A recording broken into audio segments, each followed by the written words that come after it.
राजनीति, सत्ता और मनुष्य की चेतना।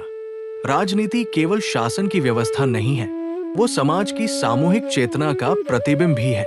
जिस प्रकार एक व्यक्ति के भीतर भय, इच्छाएं, क्रोध और आशाएं कार्य करती हैं, उसी प्रकार समाज भी अपने नेताओं और व्यवस्थाओं को जन्म देता है।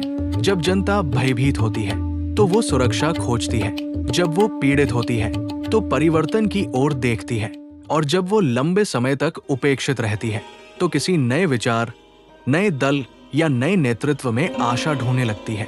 लेकिन इतिहास इस बात का साक्षी है कि सिर्फ नई व्यवस्था बना देना पर्याप्त नहीं होता। यदि मनुष्य की चेतना वही बनी रहे तो परिवर्तन केवल बाहरी रह जाता है। सत्ता स्वयं इन अच्छी होती है, न बुरी। वो केवल मनुष्य के भीतर छिपे स्वरूप को प्रकट कर देती है। जिस व्यक्ति के भीतर सेवा है, सत्ता उसके माध्यम से समाज का कल्याण कर सकती है। लेकिन जिसके भीतर अहंकार, लोभ और नियंत्रण की इच्छा हो, वही सत्ता धीरे धीरे पतन का कारण बन जाती है। यही कारण है कि कई बार क्रांति के नाम पर जन्मी व्यवस्थाएं भी समय के साथ उसी अंधकार में खो जाती है जिसके विरुद्ध वे खड़ी हुई थी। आज का सबसे बड़ा संकट केवल राजनीतिक नहीं, बल्कि चेतना का संकट है।